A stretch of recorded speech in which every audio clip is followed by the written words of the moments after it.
Madereva wanaotumia gesi asilia kwenye vyombo vyao vya usafiri wamesema matumizi ya gesi ndiyo suluhu ya kuepuka makali ya gharama ya nishati nyingine ambazo bei zake zimeendelea kupanda. Maoni hayo yanakuja wakati ambapo bei za mafuta zikiendelea kuongezeka katika maeneo mbalimbali duniani, kama anavyoripoti mwanahabari wetu John Matias. Bajaji barabarani. Hapa ni kazini kwa Mohamed Juma ambaye ameianza kazi hii miaka kadhaa iliyopita. Shughuli ya bajaji nimeanza muda kidogo, almost kama miaka miwili. Safari yake ilianza moja kwa moja kwenye matumizi ya gesi asilia. Anza kwenye gesi moja kwa moja. Kidogo ina save.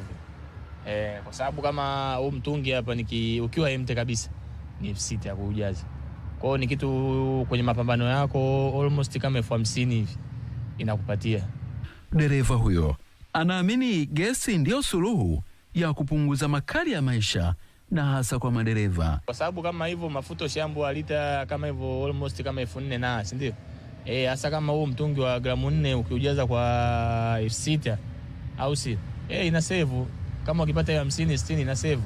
Unafuu huo anautaja dereva huyo wa bajaji unaokuna vichwa madereva wengine. Kiukweli bana, waje kwenye gesi wanachelewa sana. Huko kidogo mazingira ni nafuu, mazingira ni salama. Gesi unatumia ndogo, mafuta unatumia mengi. Kwa hiyo kidogo gesi na uafadhali.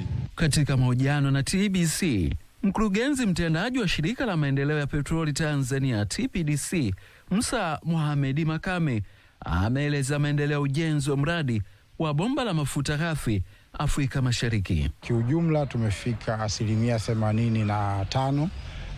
Tunatarajia upande wa ujenzi ukamilike mwishoni mwa mwezi wa 7 mpaka mwanzoni mwa mwezi wa 8. Kisha ni matumaini ya matumizi ya gesi katika vyombo vya usafiri. Kutoka mwaka jana kuja mwaka huu tumeongeza vituo, vimeshafika takriban 10, na tunategemea mpaka mwisho mwaka huu hapa Dar es Salaam vifike vituo takriban 15. Hatua inayofuatia na matumaini ambayo tuwape Watanzania wenzetu ni kwamba sasa tunakwenda kuanza kuisambaza gesi nchi nzima. Tunaanza na njia yetu kuu kuelekea makao makuu ya nchi Dodoma, kwa hiyo Morogoro na Dodoma, lakini vile vile upande wa kaskazini tutakwenda Tanga, Moshi na Arusha, na baada ya hapo tutakwenda nchi nzima. Ndani ya moja ya bajaji ambayo inatumia nishati ya gesi asilia, madereva wanasema huu ni mkombozi wa gharama zote ambazo hasa hutumika kwenye kununua mafuta.